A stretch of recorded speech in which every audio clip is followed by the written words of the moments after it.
Bonsoir à toutes, bonsoir à tous. Merci d'être en notre compagnie ce soir. Tout de suite, la météo.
C'était donc la météo à travers laquelle on fait un coucou à tous ceux qui nous suivent depuis Lumbu. Et oui, c'est au Bénin, c'est dans le septentrion.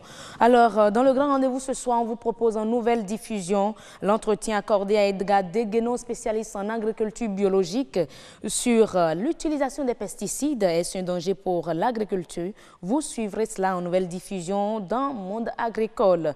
Nous aurons également un expert ce soir sur le plateau du grand rendez-vous, Christian Abouta, c'est de lui qu'il s'agit, les sociologues. Avec lui, on parle éducation et réseaux sociaux. La jeunesse est en ligne de mire. Alors, dans Nature et Bien-être ce soir, on reçoit Daouda Aliou. Il est spécialiste en gestion des écosystèmes humides. Avec lui, Amandine Aniambossou s'intéresse à l'urbanisation. Est-ce un danger pour les zones humides? Et le dernier plateau, le tout dernier plateau, grand plateau surtout, c'est Autant savoir qui s'intéresse aux données, oui, à la protection des données précisément. Comment s'y prendre? Avec Agnat Bello et son invité Stéphanie Glélé, ingénieure en informatique. Vous aurez les précisions. Voilà, mesdames et messieurs, ce que nous avons prévu pour le grand rendez-vous de ce soir. On entre tout de suite en liaison avec Nadège Sani. Nadège, bonsoir. Bonsoir, heureuse d'Alondé. Vous vous portez très bien? Et je vais très bien ce soir. Il faut déjà remarquer que vous avez une très belle coiffure ce soir. Merci à vous, heureuse. Vous avez également une très belle tenue que j'apprécie, surtout le rose. Vous n'osez pas parler de la coiffure parce que oui, tout le monde le dit, elle l'a adoptée. Et oui. Alors, qu'est-ce qu'on aura au menu ce soir dans ce 1945? Merci à vous, heureuse amis téléspectateurs. Bonsoir. Dans le menu de ce 19h45, vous aurez un reportage sur la réinsertion sociale et professionnelle des lépreux. Aujourd'hui, c'est une réalité au Bénin. Le manque de moyens financiers démotive les jeunes sans emploi. Pourtant, l'entrepreneuriat reste et demeure la solution au chômage. Marcel Arrossi nous en dira davantage. Les feuilles de laitue sont chères en saison sèche. Conséquence, la mévente constatée sur les étalages. Koudous Abdoulaye est descendu dans 2 marchés de Cotonou. Voilà, heureuse, le menu du 19h45 ce soir. Merci beaucoup à vous, Nadège Sani. On se retrouve donc à 19h45 pour le développement de tous ces sujets. Mesdames et messieurs, restez avec nous pour poursuivre le grand rendez-vous avant le journal à 19h45. Et on va installer tout de suite le premier plateau de cette grande émission du soir, Nature et Bien-être, tout de suite.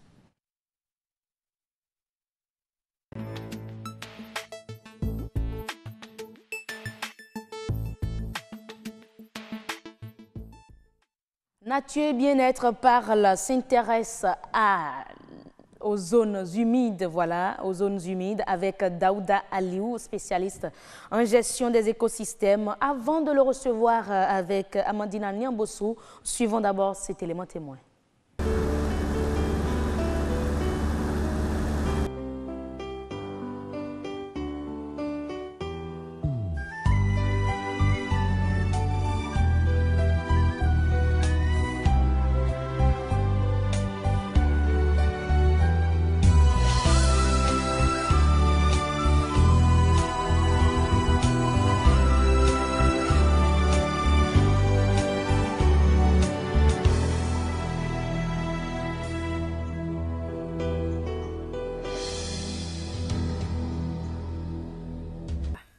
Maintenir l'équilibre entre les populations, les écosystèmes et le développement restent l'un des défis majeurs en matière d'environnement et de développement durable.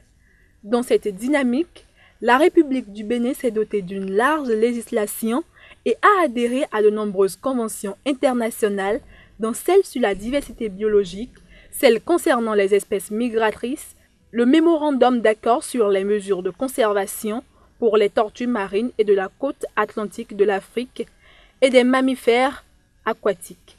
Il y a aussi la Convention relative aux zones humides d'importance internationale appelée la Convention de Ramsar. À ce jour, le Bénin dispose de 4 sites Ramsar, tous inscrits sur la liste des zones humides d'importance internationale. Il s'agit des sites 1017, 1018, 1668 et 1669. Quand les zones humides sont bien gérées, elles peuvent donc renforcer la résilience des communautés et les aider à se préparer aux catastrophes, à y résister et à rebondir pour être plus fortes qu'avant. Une mauvaise gestion des zones humides peut aggraver les catastrophes au lieu de les réduire. Comme dans la majeure partie des pays en voie de développement, le Bénin est aussi confronté à une pression humaine sur ses ressources naturelles. Ce n'est pas sans impact sur la nature. D'autres risques climatiques majeurs que sont l'élévation du niveau de la mer et des événements météorologiques entraînant des conséquences socio-économiques. L'intensité des actions anthropiques accélère la dégradation des zones humides, ce qui freine le développement durable. Le lac Nokwe est fortement menacé d'encombrement par la pratique de la pêche traditionnelle communément appelée Akaja au Bénin, qui est une technique de piégeage de poissons par des branchages autour desquels les populations ont l'habitude de mettre des filets à maille réduite pour empêcher les poissons de sortir de ce piège-là. Voilà, retour en plateau pour recevoir notre invité, Daouda Aliou, spécialiste en gestion des écosystèmes humides. Monsieur Aliou, qui signe son grand retour sur BB24, merci d'être avec nous, bonsoir. C'est un plaisir de vous recevoir. Merci beaucoup, bonsoir madame. Vous vous portez très bien. Alhamdoulilah, on remercie le Tout-Puissant. Alhamdoulilah, on remercie le Tout-Puissant. Alhamdoulilah, nous sommes ensemble. Amandina Niambossou, bonsoir. La fine fleur. Bonsoir à vous. On est ensemble. Mesdames, messieurs, bonsoir. Oui, on est ensemble toute la semaine. Eh oui, pour parler urbanisation. Cette semaine, on va parler des zones humides. Parce que le 2 février de chaque année, c'est la journée internationale des zones humides. Donc, pour rester collé à cette actualité, on a décidé de consacrer cette semaine aux zones humides. Aujourd'hui, on va parler des dangers sur l'urbanisation. Les dangers de l'urbanisation sur les zones humides. Oui, voilà. Et je serai avec M. Daouda. Bonsoir et merci d'avoir accepté notre invitation. Bonsoir, madame. Tout le plaisir d'entrée de jeu, dites-nous déjà ce que c'est qu'une zone humide. On n'entend pas c'est une zone humide. On n'entend pas zone humide tout espace où vous avez de l'eau de manière permanente ou temporaire, quelle que soit la qualité de cette eau. Ça peut être de l'eau douce, de l'eau saumâtre, soit c'est de l'eau qui coule ou bien de l'eau qui stagne. Est-ce que c'est de l'eau salée, c'est de l'eau saumâtre, de l'eau douce? C'est pas important. C'est pas important. L'essentiel, c'est que l'eau séjourne dans un espace donné pendant un temps. Donc cet espace est considéré comme une zone humide. Comment s'installe alors une zone humide? Une zone humide, ce sont des infrastructures d'abord naturelles. Voilà. Mais il y a aussi l'homme qui peut créer une zone humide. Ah bon? Lorsque je viens, je fonce un trou et il pleut et l'eau s'accumule là et ne part pas tout de suite, j'ai une zone humide, même si c'est de manière temporaire. Donc, maintenant, les zones humides n'ont pas la même importance. Elles diffèrent l'une de l'autre. Lorsque vous prenez le lac Nokwe, Oui. c'est une zone humide, mais qui a une autre importance, vu la configuration, la qualité des éléments de la biodiversité que nous retrouvons au niveau de, de cet écosystème.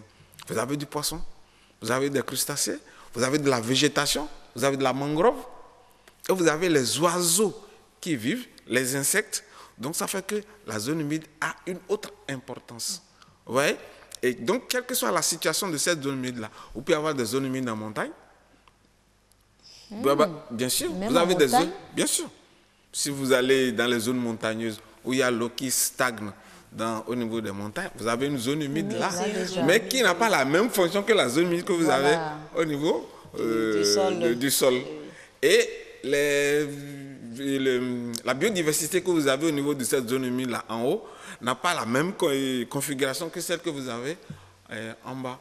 Je me rappelle, j'étais en Ouganda, il y a une zone humide qui était en haut où il n'y a peut-être que des écrevisses. Mais vous n'avez pas du poisson. C'est aménagé ou bien c'est naturel? C'est naturel. Donc, il y a des personnes qui préfèrent aller vivre là-bas. Maintenant, est-ce qu'un exutoire naturel d'eau peut être également appelé zone humide? Oui. Si vous prenez le cas du chenal de Cotonou, c'est un exutoire qui a été fabriqué par l'homme en 1893. Donc, qui a permis à l'eau de se couler. Donc là, nous avons créé une zone humide. Nous avons plein de zones humides. Cotonou est à près de 70% zone humide. Comment concilier alors zone humide et urbanisation? Lorsque vous faites une bonne planification, vous faites une bonne gestion de l'espace, la zone humide a sa place.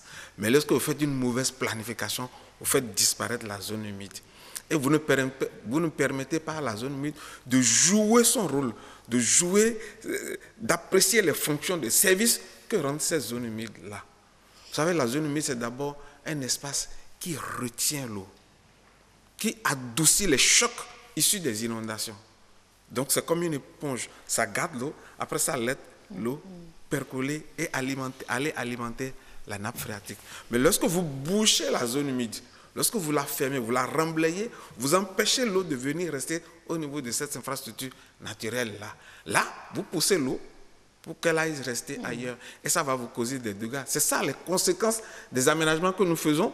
Et lorsqu'il y a un ouragan, un typhon, il y a des inondations, vous avez beaucoup de dégâts. Or, si vous avez votre infrastructure naturelle gardée en l'état, elle permet d'atténuer ces effets-là qui sont dus aux catastrophes et autres. Vous voyez les pays dans lesquels il y a eu les ouragans, là où les zones humides ont été conservées, les effets ont été atténués. C'est pour ça que vous voyez les zones de mangroves. Tous les villages qui sont en aval des mangroves sont protégés des vents violents. D'accord? Ça veut dire que le vent va venir, mais la végétation qui est là va amortir le choc.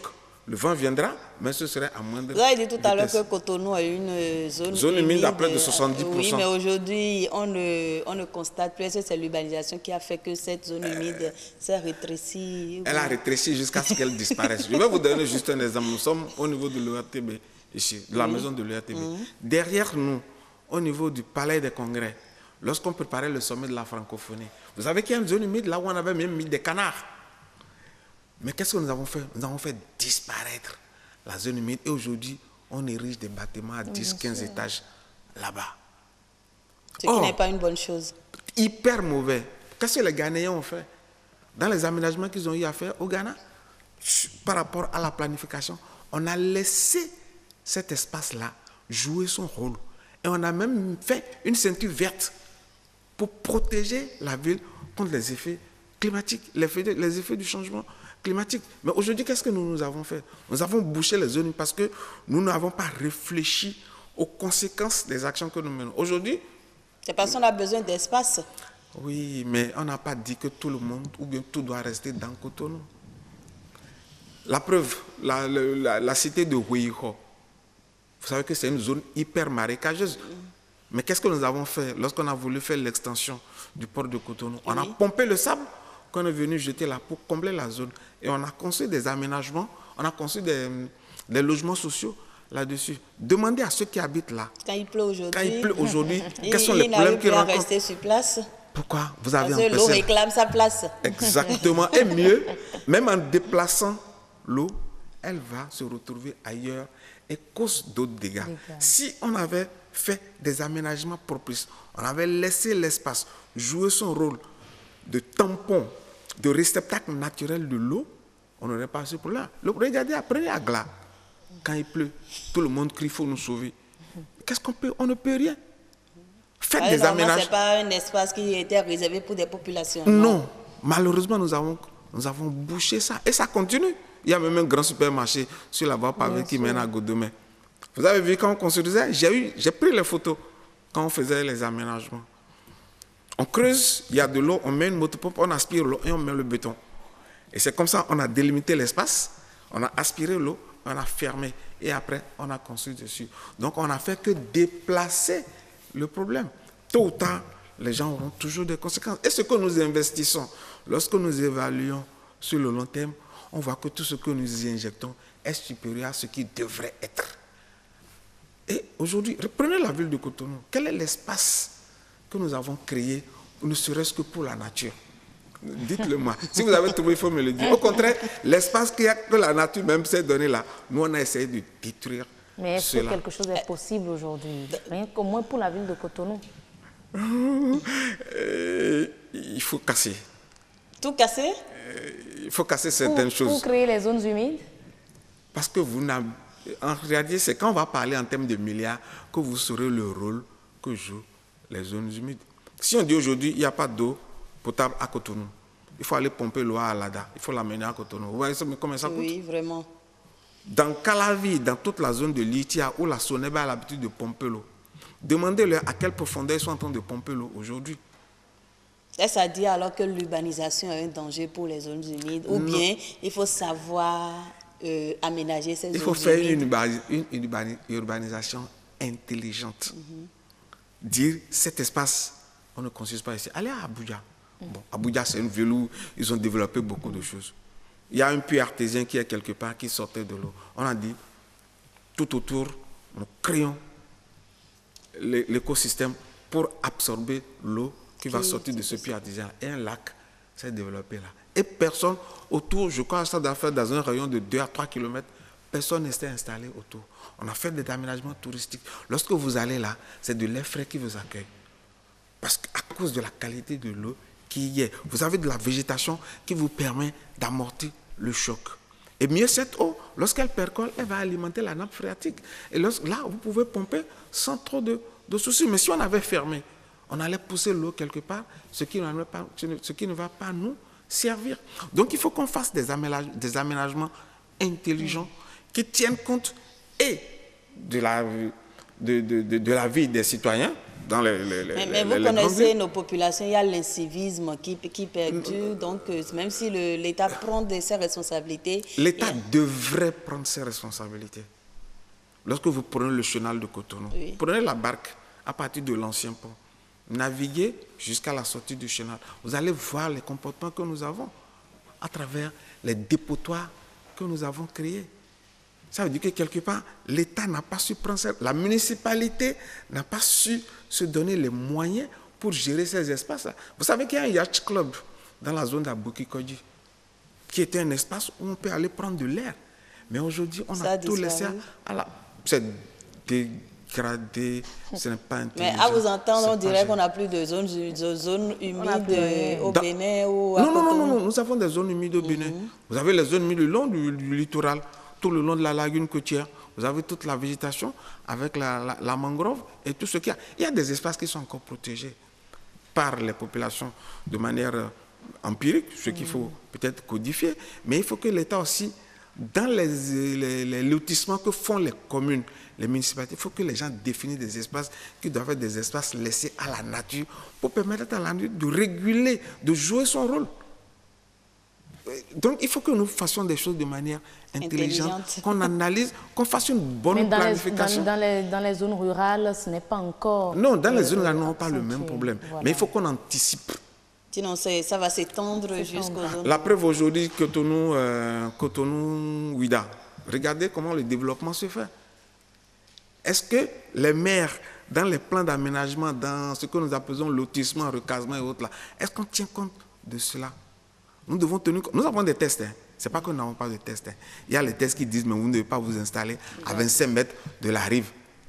Mais qu'est-ce que nous faisons? Il y a même des juristes, de grands juristes, vous allez voir, ils achètent au bord de l'eau là, et on fait le mur jusqu'à rentrer dedans pour dire que ça là leur appartient. Parce qu'ils ignorent, pas qu'ils ignorent, ils savent, mais ils le font sciemment.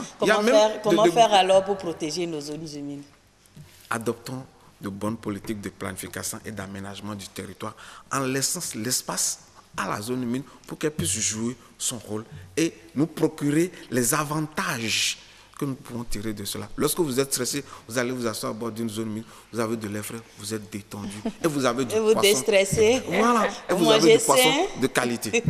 Merci beaucoup à vous, monsieur Aliou Daouda. Tout le plaisir. Merci Amandine Anéawossou pour avoir choisi ce sujet. On a retenu qu'il nous faut aujourd'hui une urbanisation intelligente pour la protection des zones humides. Mesdames et messieurs, c'est tout pour Nature et Bien-être. Bon retour chez vous, monsieur Aliou, et on espère vous avoir encore sur ce plateau dans les jours à venir. Inch'Allah. Inch'Allah. Alors, mesdames et messieurs, nous allons à présent installer le plateau de notre expert.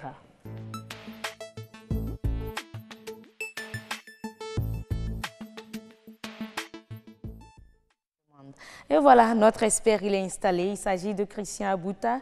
Il est sociologue et comme je le disais tantôt à l'entame de cette émission, on parle avec lui de l'éducation et des réseaux sociaux, la jeunesse en ligne de mire. Bonsoir, merci d'être avec nous, monsieur Abouta. Bonsoir, heureuse, merci. La deuxième fois que vous êtes sur notre plateau, n'est-ce pas? Oui, la deuxième fois. Ok, d'accord. Alors, l'éducation, les réseaux sociaux et la jeunesse. Eh oui, lorsqu'on prend déjà cette jeunesse très active sur les réseaux sociaux, on se demande bien qu'est-ce qu'elle fait de ces réseaux sociaux-là. Elle fait l'usage que nous, adultes, leur avons indiqué à la limite. Parce que aborder ces outils aujourd'hui, assez énormes numériquement parlant, partant de Facebook à beaucoup d'autres applications aujourd'hui qui nous permettent d'avoir une communication quasi instantanée et donc pas trop de réflexion en amont de toute publication et quasiment aussi des difficultés à supprimer ce qu'on vient d'écrire. Voilà. Et donc à partir de ce moment, nous adultes, nous avons un rôle envers les jeunes, nous avons un devoir envers la société à la limite parce que nous sommes habilités maintenant à indiquer une utilisation très intelligente que pourraient faire des jeunes des réseaux sociaux aujourd'hui. Parce qu'en tout cas, ce qu'on constate, ce n'est et surtout même récemment, ces derniers jours au Bénin, l'utilisation des réseaux sociaux ne se fait pas du tout de manière intelligente par ces jeunes-là. Oui, malheureusement. Par cette jeunesse-là. Malheureusement, ça ne s'appelle pas de façon intelligente, mais est-ce que ce n'est pas plutôt... Comment ces jeunes-là utilisent aujourd'hui les réseaux sociaux? J'allais dire, vous permettez, est-ce que ça ne renvoie pas un peu au manquement des adultes? Aujourd'hui, l'éducation des jeunes est partagée à la fois par les parents à la maison et par les lieux d'éducation, en l'occurrence ici, les universités. Et donc, l'utilisation que ces étudiants, en l'occurrence de l'UKOE, c'est malheureux, mais attention, nous devons partir de là pour comprendre combien de fois il est impérieux aujourd'hui d'agir, non pas en présentant les réseaux sociaux comme ce qu'il faut fuir, mais plutôt en les utilisant comme étant une nouvelle façon de communiquer, mais aujourd'hui avec la jeunesse. On n'a pas dit aussi que, par exemple, dans les salles et dans les amphis, à l'université, il y a des forums par matière. Et donc, il n'y a pas que ce que nous avons vu de la part des jeunes. Il y a aussi beaucoup d'autres utilisations qu'ils en font et des utilisations qui les accompagnent très bien dans leur processus de formation. Et donc, nous n'allons pas juste jeter, comme on dit, le bébé avec l'eau de bain, simplement parce qu'il y a eu cet incident. C'est un incident malheureux. Plusieurs incidents, même des jeunes qui prennent les réseaux sociaux aujourd'hui pour se régler les comptes, je dirais. Où on se bat même, on filme, on envoie sur les réseaux sociaux. On se dit, ben, tout ça se passe au Bénin? Oui, tout ça se passe au Bénin et n'isolez maintenant plus le Bénin. C'est assez instantané. Ce qui se passe partout ailleurs dans le monde est visible au Bénin en même temps et à l'instantané. En même temps que la personne publique, tout Béninois peut avoir aussi à ça. Et il en est de même de chez nous. Et donc, nous n'allons pas penser que nous allons avoir une utilisation autre que ce qui se fait dans le monde parce que nous ne sommes pas martiens, nous sommes terriens comme tous les autres. Et donc, nous faisons des réseaux sociaux ce que les autres aussi en font. Maintenant, les réseaux sociaux, c'est un espace non régulé, c'est un espace quasi sans loi, sans morale, sans rien. Et donc, c'est l'engagement de chacun. C'est la façon dont, à la maison, on nous a dotés du point de vue de l'éthique qui fait notre utilisation. Il y a des jeunes qui ont des utilisations très intelligentes des réseaux sociaux. Il y en a qui n'utilisent leurs réseaux sociaux ou qui malheureusement, ces jeunes-là ne sont pas nombreux. Attention, ici, il y a un effet... Ils savent bien utiliser les réseaux sociaux. Oui, mais il y a un effet loupe sur ce qui ne va pas. Si on fait peut-être le même focus sur ce qui va très bien dans l'utilisation des réseaux sociaux, on constatera aussi que les jeunes en font une utilisation très modérée, même très intelligente. Des réseaux sociaux. Oui. On sait que dans d'autres pays, les réseaux sociaux sont gérés d'une manière beaucoup plus responsable. Vous avez dit tantôt que c'est un peu comme sans loi, sans réglementation, où tout y va. Mais ailleurs, les gens quand même ont pu réglementer l'utilisation de ces réseaux sociaux. Est-ce que ce n'est pas possible ou bien notre société ne permet pas cela?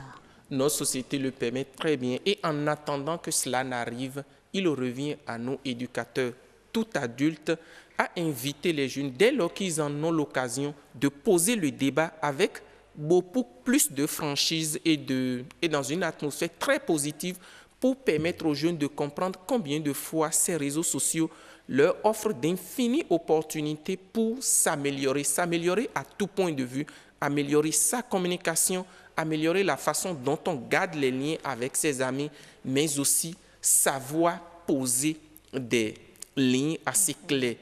Je ne veux pas parler de lignes rouges, mais il va falloir que nous ayons à l'endroit des jeunes des discussions qui leur permettent de savoir ce qu'il faut publier, ce qu'il ne faut pas publier et surtout ce qu'il ne faut pas partager ni parodier. Parce que ce qui est arrivé malheureusement aux étudiants de l'UCAO, ça a été un film parodié.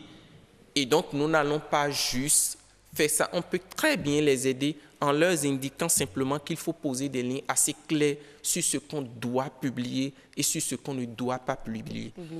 Mais est-ce que notre éducation nous permet même tout ça? On se demande bien, la jeunesse a reçu finalement quelle éducation? Nos parents ne pouvaient pas se comporter de la sorte. Est-ce que c'est le monde qui évolue? Les jeunes ne sortent pas de terre comme des champignons. Ils sont le fruit de leurs époques et ils utilisent les instruments à eux disposés dans leur époque. Et donc, on ne peut pas en vouloir aux jeunes. C'est un atout qu'ils ont aujourd'hui que nos parents n'avaient pas. Maintenant, comme tout atout, ça reste simplement un potentiel. C'est la manière dont nous utilisons ces atouts qui vont nous permettre d'en tirer bien ou mauvais profit. Le boucher a beau utiliser son couteau, un couteau dans la main d'un enfant ne sera pas instrument de travail comme si c'était avec un boucher. Et donc, c'est la façon dont nous utilisons ces réseaux sociaux qui nous permettront bien sûr de tirer le meilleur profit. Le meilleur profit, est-ce qu'il ne faudrait carrément pas interdire l'utilisation de ces réseaux sociaux? C'est une question de certains, parce que on se dit que les Béninois sont très conservateurs.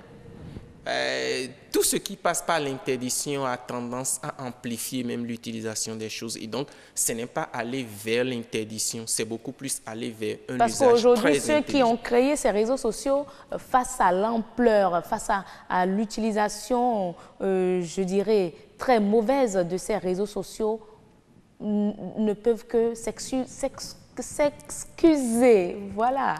Ils ont créé quelque chose. Ils ne s'y attendaient pas du tout. Oui, mais eux, ils ont créé juste une plateforme. Le contenu de cette plateforme est fonction de ceux qui l'utilisent. Vous mettrez sur les réseaux sociaux ce que vous aurez voulu. On ne vous imposera rien. Ni on ne vous imposera de poser des photos quasi dénudées ou des photos totalement habillées. C'est à vous de définir ce que vous pensez bien. Quelle image je veux laisser sur les réseaux sociaux? Quelle image j'ai envie est de moi quand on verra mes photos sur les réseaux sociaux? C'est aussi ça. C'est des questions assez simples qu'il faut se poser et qui nous permettront certainement d'avoir un usage beaucoup plus modéré des choses. Il y en a qui ne changent quasiment pas leur photo de profil, alors qu'il y en a qui changent quasiment par leur photo de profil. Ce sont deux personnes différentes qui ont deux usages totalement opposés. Et donc, nous avons la possibilité, par nous-mêmes, par notre engagement, par l'image que nous voulons laisser sur ces réseaux sociaux, une façon d'utiliser, de consommer ces réseaux sociaux qui, à la limite, pour tirer le plus grand profit possible. Parce que c'est quand même un très grand atout que nous avons aujourd'hui d'avoir l'information venue de n'importe où. Voilà, on peut donc, comme vous le dites, on ne peut pas interdire l'utilisation de ces réseaux sociaux, mais est-ce qu'il ne faudrait pas punir, je dirais, punir aujourd'hui parce que ça porte, tout ce qu'on voit aujourd'hui porte atteinte à nos mœurs. Ça porte atteinte à nos mœurs, ça porte atteinte à l'honorabilité de nos familles, ça fait beaucoup de dégâts. Mais est-ce qu'en amont, nous avons fait l'essentiel pour que nous n'arrivons pas à là aujourd'hui? Mais on en est déjà là, que faire? Oui, maintenant que nous sommes là, maintenant que la réalité est en face de nous, alors là, trouvons les voies et moyens pour que désormais, nous n'ayons plus affaire à ce genre de situation. À partir de ce moment, les professeurs, dans les amphis à l'université, on doit, pourquoi pas, consacrer ne serait-ce que quelques minutes pour parler des réseaux sociaux. Parce qu'aujourd'hui, on va à l'université quasi adolescent. À l'université, ce n'est pas même trop partir. Déjà, à l'école, au collège, il y a des enfants qui utilisent des téléphones portables. Et même fort incité avec les nouveaux programmes, voilà. Où déjà très petits, on envoie les enfants faire des recherches. Et donc, c'est le moment pour nous de très vite prendre conscience de ce que nous avons désormais, où les jeunes ont désormais à leur portée un instrument, à la limite une bombe si on l'utilise mal, mais un vrai outil de développement, un vrai outil d'épanouissement si on sait très bien l'utiliser. Si on sait très bien l'utiliser, mais pour vous, sociologues, et tel que vous voyez la société béninoise fonctionner, que dire aujourd'hui à ces jeunes-là? Parce que ça jase, je dirais. Oui, ça jase et ils ont déjà compris en réalité. Ils ont compris, et vous allez constater. Ceux qui ont fait le buzz, je dirais heureusement, ont compris le danger de ces réseaux sociaux. Les autres aussi, ils ont compris parce que ça a été quasiment leurs camarades. Beaucoup de jeunes sont amis de ces gens-là, etc., etc. Et donc, ils ont déjà compris. Soyons positifs quant à ce que les jeunes ont vu, le dégât que ça a causé à leurs copines et que désormais, ils n'en arrivent pas aussi à ce niveau. Et surtout, j'invite les parents à vraiment aborder le sujet des réseaux sociaux, à aborder le sujet des réseaux sociaux en indiquant aux jeunes quelle utilisation ils peuvent faire. Parce que dès que vous laissez la possibilité aux pères d'indiquer aux jeunes ce qu'ils vont faire, ils vont faire exactement ce que la leader ou le leader de ce groupe des pères aura indiqué. Mais si vous laissez la possibilité aux jeunes, si vous laissez la possibilité aux enfants d'en discuter et vous en discutez avec eux, vous avez la possibilité par vous-même de poser des lignes assez claires, d'indiquer à ces jeunes ce qu'il faut mettre, ce qu'il ne faut pas mettre, ce qu'il faut partager, ce qu'il ne faut surtout pas partager. Mais quel est le rôle aujourd'hui du gouvernement? Nous avons une autorité de régulation de la communication et tout. C'est également une sorte de communication qui se passe sur les réseaux sociaux. Quel est leur rôle aujourd'hui dans la régulation de l'utilisation de ces réseaux-là? Le rôle des autorités. Des autorités, qu'est-ce qu'ils peuvent faire d'autre plutôt qu'à part aider à un accès fiable et très efficace des réseaux sociaux? Aujourd'hui, ils ont la possibilité d'intervenir auprès des sociétés de GSM pour que la connexion soit beaucoup plus fluide. Ils ne peuvent pas passer de maison en maison. L'État ne peut pas tenir une ligne morale. L'État fait ce qu'il peut. Les parents doivent faire, les éducateurs à l'école et tous les adultes dans la société ont leur part de responsabilité dans l'usage que les jeunes pourront faire des réseaux sociaux. Vous rejetez pratiquement tout le tort sur les parents.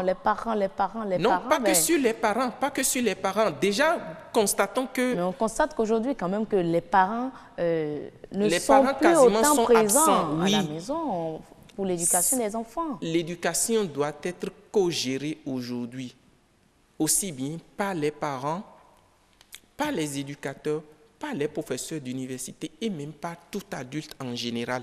Et donc, on ne peut plus partir aujourd'hui de l'idée que c'est l'éducation que mon papa ou ma maman m'a donnée, mais c'est l'éducation de la société, c'est l'éducation des adultes. Ceux qui aujourd'hui ont pris conscience de ce que cette façon de consommer les réseaux sociaux peut nous amener à des extrêmes, ont un devoir aujourd'hui, dès qu'ils peuvent, dès qu'ils en ont l'occasion d'en discuter, ne serait-ce que 5 minutes avec un jeune, ils auraient fait énormément de bien à la société et à ce jeune précisément.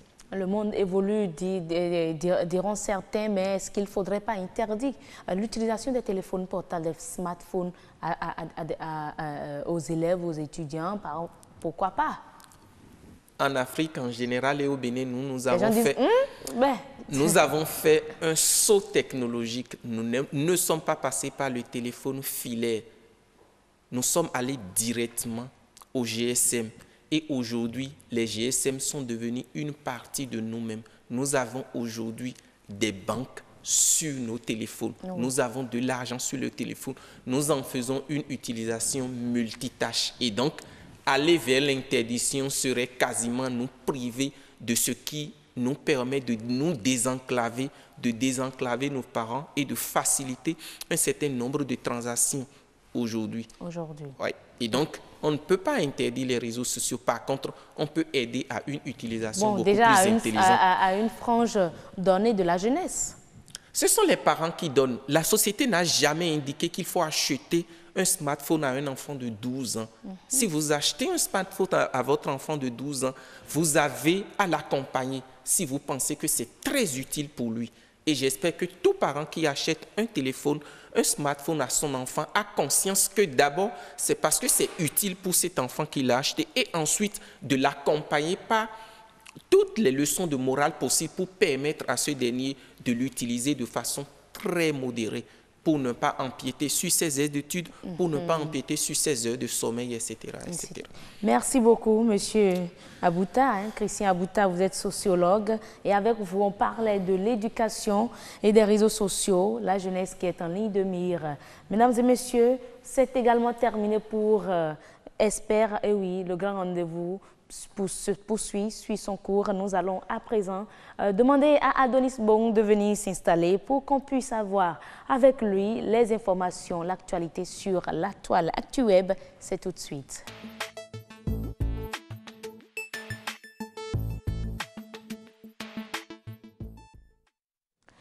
Avec Adonis Bong, on va s'intéresser à un certain nombre de sujets qu'il a collectés sur la toile pour nous. Adonis, bonsoir. Bonsoir.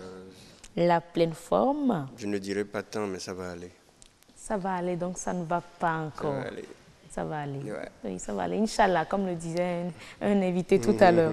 Alors, on va y aller. Il y a un certain nombre de sujets avec lesquels vous êtes venus sur le plateau. Déjà, une réunion technique est prévue le 8 février prochain sur l'encadrement du Bitcoin. Et oui, il le faut. On en avait évoqué le cas la dernière fois à cause des fluctuations du Bitcoin. On avait déjà nommé même un ministre en charge, la France avait nommé un ministre en charge pour pouvoir s'occuper de cela. Le 8 février prochain, ils annoncent une réunion pour pouvoir se pencher sur le Bitcoin et le blockchain. C'est une réunion qui se tiendra, comme vous l'avez dit, le 8 février, en présence des membres de la Banque mondiale et autres dans le secteur financier. D'accord. Vous avez des commentaires c'est ça, c'est juste des informations. Juste des informations. Et l'autre information qui me fait un peu sourire, le constructeur Volkswagen présente ses excuses pour avoir fait respirer des gaz d'échappement à des singes. Eh bien, l'information est intervenue le jeudi, révélée par le New York Times, qui après une étude qui a menée en 2014 dans un laboratoire américain. Le centre de recherche fondé par Volkswagen pour étudier les effets des gaz à effet de serre sur des véhicules à moteur diesel avait placé des singes dans un laboratoire et les avait forcés à utiliser, à respirer les gaz d'échappement. Après avoir divulgué cette information, la firme allemande a présenté ses excuses et a estimé qu'il aurait fallu se passer d'une telle étude, a souligné le groupe critiquant le manque de discernement de certaines personnes. Ils se sont excusés, mais néanmoins, ils se sont dit au journal New York Times qu'il ne fallait pas faire cette étude. Contre la crise du logement à Hong Kong, des tuyaux en béton sont transformés en appartements. Oui, c'est ce qu'on a appelé la bulle immobilière. Pour avoir un appartement à Hong Kong, il faut débourser $2100 par mois. Et avec l'augmentation de 10% du loyer en 2017, les personnes ont pensé à des nano-appartements. C'est-à-dire construire dans des tuyaux en béton des appartements qui peuvent garder au maximum 2 personnes. Comme nous le voyons sur les images, pour répondre à cette hausse des loyers, le cabinet d'architecte James Lau-Sibertu a imaginé Opod House, c'est le projet que lui a développé, un principe de mini-appartement d'appoint situé dans les tuyaux en béton, ayant autrefois servi comme canalisation d'eau. Est-ce un recyclage de canalisation d'eau? Le locataire mais pourra... c'est bien joli, hein, on voit les images, franchement. On ne dirait pas que... Le locataire pourra compter sur 10 mètres carrés, comprenant un canapé qui se transforme en lit, la nuit venue, une petite douche, et des toilettes et un coin cuisine. Le loyer mensuel, au lieu de $2400, est de $400. Ça dit qu'ils n'ont plus d'espace pour construire. Il n'y a plus d'espace. En fait, ce sont des trucs provisoires pour 2 ans. Pour 2 ans? Pour 2 ans, oui. Après 2 ans, peut-être ils vont réfléchir à comment soit baisser le prix des logements ou soit construire des logements dans d'autres espaces. Oh ben dis donc. Alors, la dernière information. Facebook réduit la visibilité des informations des médias pour rentabiliser les publicités. En fait, ça, c'est une information, une analyse qui a effectué des confrères de Mashable, c'est un site d'information, qui estime que Facebook, dans la publication, Facebook avait annoncé, Mark Zuckerberg, le président, avait annoncé qu'à partir de 2018, on verrait moins les publications des médias et autres. Et on va plus prioriser les liens sociaux, les publications des amis et de la famille. Parce qu'au départ, c'était ça. C'était ça. L'objectif de Facebook. Mais bon, avec l'évolution et l'invention des applications qui peuvent nous permettre de rester connectés à tout moment, cela a pris le pas. Cette analyse qu'ils ont effectuée, ils ont traduit peut-être la publication de Mark Zuckerberg, que je résume. Chers amis, ce n'est pas nous, mais c'est vous. Le problème vient de vous. Vous avez cessé de partager tous les détails intimes de votre vie et nous ne pouvons plus vous monétiser comme nous le souhaitons. C'est pourquoi nous avons décidé de changer notre mode de relation. Nous voulons vous convaincre de partager plus avant de montrer plus de publicité. En fait, c'est là qu'ils ont fait l'analyse pour conclure que par cette méthode, Facebook veut obliger les médias et les pages à faire de la publicité. Parce qu'ils n'ont pas dit qu'ils vont changer les algorithmes de publicité, non. Ils ont juste dit que vous ne verrez plus les informations des pages et des médias. Concernant aussi les médias, comme on l'a dit, Facebook avait annoncé que vous ne verrez que les informations des médias locaux sélectionnés sur la base d'une analyse et d'une vérification des différents internautes. Les informations diffusées par les médias ainsi que d'autres contenus du même type apparaîtront moins dans le fil d'actualité, à moins qu'ils ne soient partagés par les utilisateurs et largement commentés. C'est ce qu'on disait. L'entreprise a également modifié, a annoncé, qu'elle modifierait son ranking, c'est-à-dire le système de classement des informations, comme je vous le disais, en fonction du local et en fonction du type de local. C'est-à-dire c'est à Cotonou, vous allez avoir seulement les informations des médias locaux de Cotonou ou bien du Bénin. Ensuite, ils ont lancé une enquête sur la fiabilité de certains médias. Donc, avant de voir ces informations, il faudrait d'abord que le média soit fiable. Voilà. Et là, vous, en tant que média, vous ne pourrez pas avoir accès à ces enquêtes. Ils vont faire peut-être le sondage, auprès peut-être de vous abonner, des pages et autres, là, pour pouvoir sélectionner si vous êtes un média fiable ou pas. Donc, c'est toute une étude qui sera menée. Hein? C'est toute une étude, oui. Oh, franchement. Merci à vous, Adonis, pour ces informations que vous nous avez apportées, hein, des informations obtenues sur la toile. Avec vous, on a fait le tour du web. Eh oui. Portez-vous bien, ça va aller. Oui, ça va déjà. Mesdames et messieurs, oui, c'est tout pour ActuWeb. Il est 19h45. On va entrer en liaison avec la rédaction, précisément avec Nadège Sani pour la présentation du journal.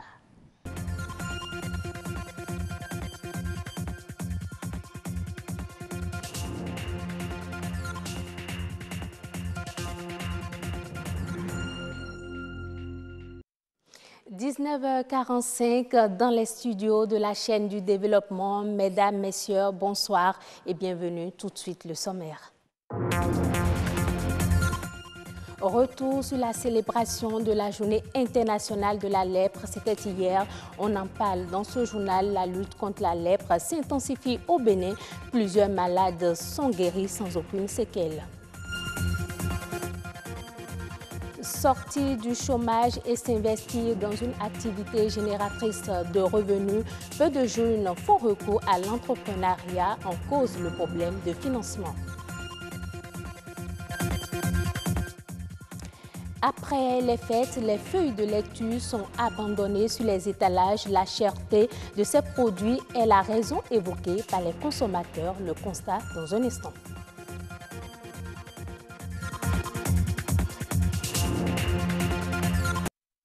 Face au fort taux de chômage, l'entrepreneuriat apparaît comme une porte de sortie pour l'emploi des jeunes. Très peu arrivent à s'en sortir faute de méconnaissance de l'écosystème environnemental et de moyens financiers. Anthony Alaka et Marcela Rossi nous renseignent plus à travers ce reportage. L'entrepreneuriat, le mot est en vogue, mais l'envie d'y aller n'est pas d'actualité chez les jeunes. À travers des séances d'échange, plusieurs structures et associations favorisent la promotion des valeurs telles que l'audace, la confiance en soi et la créativité des individus. Mais ils ne croient pas partir de rien pour entreprendre. Non, ça, durant 30 ans, je n'ai jamais vu quelqu'un qui pouvait créer une entreprise avec rien en poche. Il faut toujours quand même quelques moyens, ça c'est clair. Je ne suis plus de cet avis de ceux qui pensent qu'on peut partir de rien pour créer une entreprise. Ça, c'est peut-être une absurdité. Même celui qui a créé Facebook n'est pas parti de rien. Généralement, nous jeunes qui sommes sortis des universités, nous avons l'ambition d'être propriétaires de nos entreprises. Mais le plus grand problème aujourd'hui, c'est le financement. Avoir l'intention de devenir indépendant est une chose, mais passer à l'acte en est une autre. Quelqu'un qui décide d'entreprendre est différent de quelqu'un qui rédige des projets. Celui qui a l'idée n'a certainement pas la compétence pour l'écrire. Maintenant, est-ce qu'il a les compétences qu'il faut pour pouvoir conduire le projet? C'est là aussi notre préoccupation. S'il n'a pas les compétences, alors il recrute un manager pour diriger son entreprise ou pour diriger l'organisation. Parce que ce n'est pas parce que j'ai l'idée que j'ai les compétences qu'il faut pour conduire l'équipe. Aussi, certaines qualités sont-elles nécessaires pour être chef d'entreprise? Être chef d'entreprise, c'est être persévérant. Parce que ceux qui sont là aujourd'hui, ceux qui ont de grandes entreprises, c'est des gens qui ont fait comme nous. Ils ont échoué, ils se sont relevés. Au bout, c'est avec l'échec, quand on échoue, on apprend. Mais quand tu échoues une fois et tu laisses tomber, alors là, ça ne peut pas marcher. Donc moi, je conseille aux jeunes aujourd'hui qui voudront vraiment entreprendre d'être persévérants. L'entrepreneuriat n'est sans doute pas la panacée qui va permettre de résoudre le problème du chômage, mais il pourrait constituer une partie de la solution. La communauté internationale célèbre aujourd'hui la journée mondiale de la lèpre.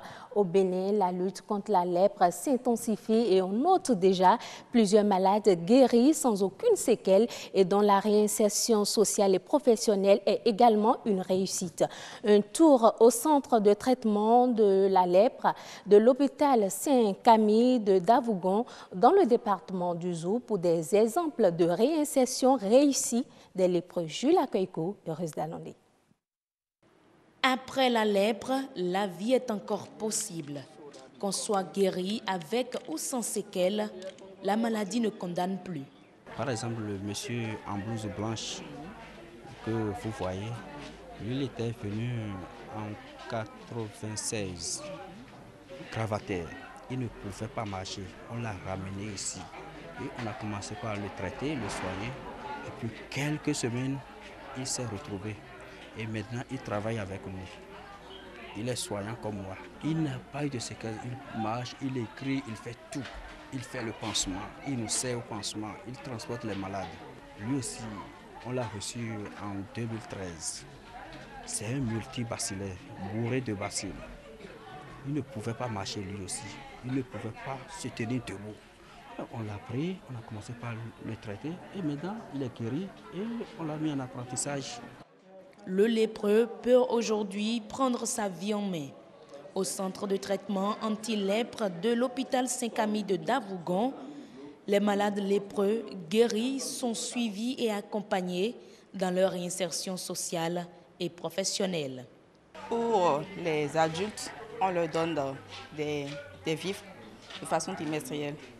Mais quand le lépreux n'a rien, c'est difficile pour lui de rester dans son milieu familial.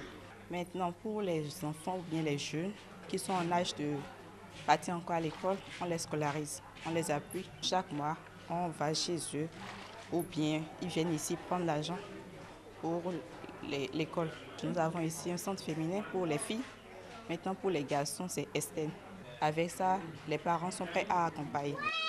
La profession médicale et même l'informatique sont autant d'activités grâce auxquelles les lépreux se reconstruisent. Aujourd'hui, le lépreux dans la société est respecté, aimé et contribue au développement de sa communauté. Preuve que la lèpre n'est plus une maladie à craindre.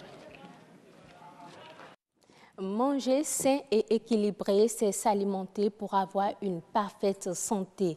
Pour le patient diabétique, l'alimentation est particulière. Ceci pour réguler son niveau de glycémie. Mais que contient son assiette? Plus de détails dans ce reportage de Calvador Arwanon et Loïs Winato. Notre alimentation, source de vie et source de probables maladies. On a besoin de la nourriture comme carburant pour fonctionner. Donc chaque fois que nous mangeons plus qu'il n'en faut, c'est comme si nous avons pris un trop-plein de carburant dans une voiture, ça va couler partout. Le trop-plein conduit à l'obésité. La surcharge pondérale n'est pas signe d'aisance, elle est plutôt amie du diabète. Il y a en fait plusieurs types de diabète. Le diabète de type 1, qui est un diabète qui concerne les enfants de 0 à 30 ans. Mais le type le plus fréquent, qui est le diabète de type 2, et cet état d'hyperglycémie, de taux de sucre élevé de façon permanente, peut entraîner des complications cardiovasculaires, pouvant entraîner la mort. Et les facteurs qui favorisent ça, au premier plan, nous avons le problème d'excès de poids, l'obésité. Il y a d'autres signes annonciateurs de la maladie. Les signes qui sont classiques, florides, que tout le monde sait le plus souvent, c'est quelqu'un qui se met à uriner beaucoup, surtout la nuit. Et abondamment. Quelqu'un qui a une plaie qui ne cicatrise pas, qui traîne, des abcès à répétition. Donc, c'est des occasions où il faut quand même rechercher s'il n'y a pas un problème de diabète. Il y a la sédentarité. Et ensuite, il y a l'alimentation inappropriée. L'alimentation inappropriée, ce n'est pas forcément la consommation du sucre ou du sucré. C'est l'excès de calories. Lorsqu'on a une femme qui fait des enfants, des gros bébés qui pèsent plus de 4 kilos, ça c'est déjà un signe pour montrer que la mère a fait un diabète au cours de la grossesse. Au Bénin, selon les statistiques, 3 malades diabétiques sur 4 s'ignorent. Le diabète, une pathologie qui évolue à bas bruit, conséquence, la prévalence va grandissante. Des soins curatifs sont disponibles, mais la guérison totale est hypothétique. Les médicaments du diabète, c'est 2 ordres. Il y a les injections d'insuline et il y a les comprimés. L'insuline, c'est essentiellement dans le diabète de type 1. Maintenant, les comprimés, il y a plusieurs cas de comprimés que nous prescrivons pour les malades pour traiter le diabète de type 2. Donc, que ce soit type 1 ou type 2, le diabète ne se guérit pas. Mais on peut vivre du diabète et parfois même vivre même plus longtemps que celui qui n'a pas le diabète. Au-delà des traitements médicamenteux, le contrôle et la surveillance de l'alimentation sont fondamentaux. Si manger est une nécessité, manger intelligemment devrait être un art. Alors l'alimentation va être toute simple.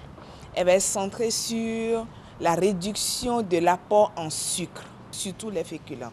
Donc les glucides, les céréales, les tubercules. Nous devons réduire les lipides, consommer beaucoup de légumes. Il faut faire plus d'activité physique. Donc bouger. Les spécialistes recommandent aussi le dépistage systématique comme mode de prévention. Notre alimentation devrait être notre médicament et notre médicament, notre alimentation, selon la célèbre formule d'Hippocrate. Une descente au marché de crudités de Kadiaon et de Révive quelques semaines après les fêtes de fin d'année. Le constat est palpable. Les feuilles de laitue sont abandonnées sur les étalages des revendeuses.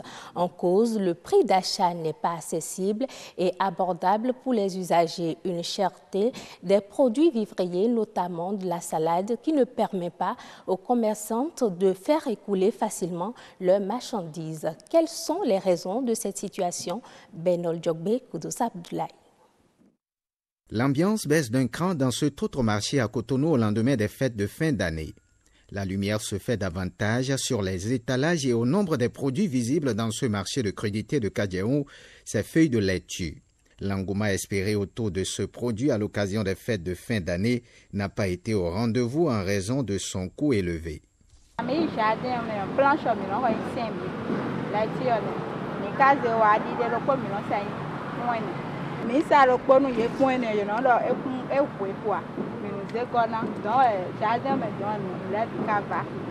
La cherté de la laitue est également relevée ici au marché Vive de Cotonou.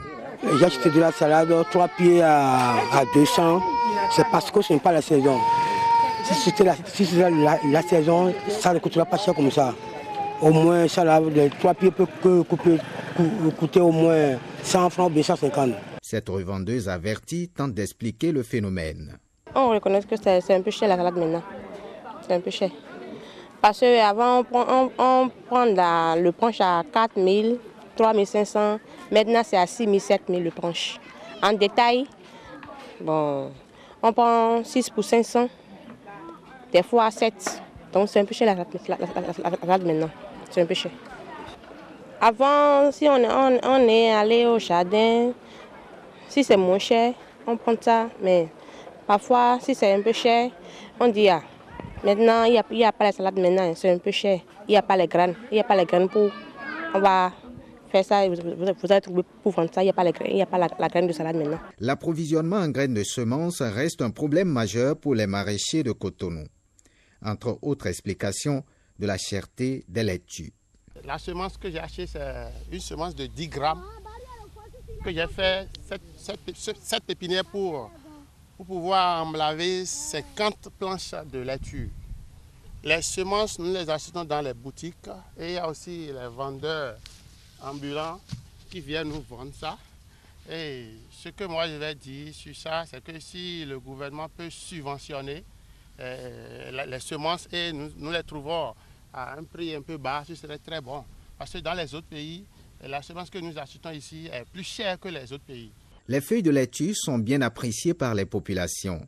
Rendre disponibles les semences de ces feuilles vertueuses au Bénin va permettre d'accroître sa production et rendre ainsi le produit disponible et plus accessible. En Mauritanie, obligation est faite aux pêcheurs artisanaux de procéder à l'immatriculation de leur embarcation. Selon un communiqué du ministère des Pêches et de l'Économie maritime, toute pirogue non couverte par l'opération de recensement sera rayée définitivement du registre de la flotte de pêche artisanale nationale. Le communiqué ajoute que toute embarcation non enregistrée dans les délais n'aura aucun cas de possibilité de réparation. Sa situation ne serait ambitionnée d'obtenir une licence pour exercer les activités de pêche. Une note culturelle pour finir cette édition, la liste des nominés de l'Oscar 2018 est connue. Parmi les nominés, nous avons le film d'animation sud-africain Revolting Rims. Il est classé dans la catégorie meilleur film d'animation. Cette œuvre audiovisuelle a déjà reçu 9 grands prix internationaux. Selon l'industrie du cinéma, l'animation africaine affiche des ambitions de plus en plus grandes. D'après Ecofin, la possible attribution d'un Oscar à la production du continent africain pourrait lancer une formidable dynamique ascensionnelle pour le marché continental. La cérémonie des Oscars 2018 est prévue pour le 4 mars prochain. Ce sera tout pour cette édition. Merci de votre fidélité. À bientôt. À bientôt, Nadège Sani. Merci beaucoup. On se retrouve demain, n'est-ce pas? Bien sûr, heureuse. À demain, 19h45. Pour le journal et 19h pour le démarrage du grand rendez-vous. Oui, à 19h45 pour le journal, on a compris comme vous y êtes. Et bien, vous avez parlé du journal d'abord, on comprend. Merci beaucoup et ce sera avec le même plaisir. Mesdames et messieurs, on va poursuivre le grand rendez-vous. Il nous reste entre autres deux plateaux avant de vous laisser et pour vous retrouver demain. Et on va parler dans Autant Savoir, l'un des plateaux qui nous reste et sur le grand rendez-vous de la protection des données. Comment s'y prendre? Ce sera avec Stéphanie Glélé. Elle est ingénieure en informatique. Elle sera reçue tout à l'heure par Agnat Bello. Et oui, nous aurons un dernier plateau, le tout dernier. Comme je le disais à l'entame de l'émission, c'est une nouvelle diffusion Monde agricole qui s'est consacrée à l'utilisation des pesticides. Est-ce un danger pour l'agriculture? Vous suivrez en fin d'émission l'entretien accordé à Edgar Deguenon, spécialiste en agriculture biologique. Alors, on installe tout de suite le plateau de Autant Savoir pour recevoir Agnat Bello et son invité.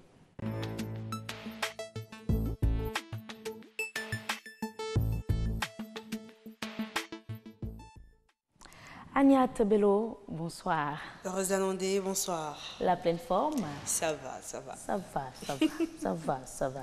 Et oui, avec vous, on va parler de la protection des données, comment s'y prendre. Et ce sera avec Stéphanie Glélé. Stéphanie, bonsoir à vous également. Bonsoir.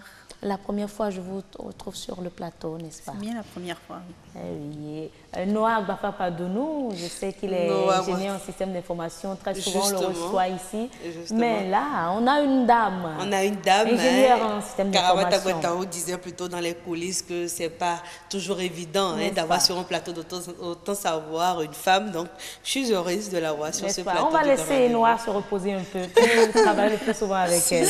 Et voilà, donc, pour parler de la protection des données, mesdames et messieurs, nous allons vous demander de suivre d'abord ce reportage réalisé à cet effet. Protéger ces données de toute attaque éventuelle, tel est le souci permanent de nombreuses structures, entreprises ou personnes. Et quand il faut se connecter sur Internet, le risque de vulnérabilité s'élève davantage. La majorité des usagers ou la majorité des employés des différentes entreprises utilisent les technologies. Et lorsqu'on utilise ces technologies, il faut aussi parler de piratage informatique.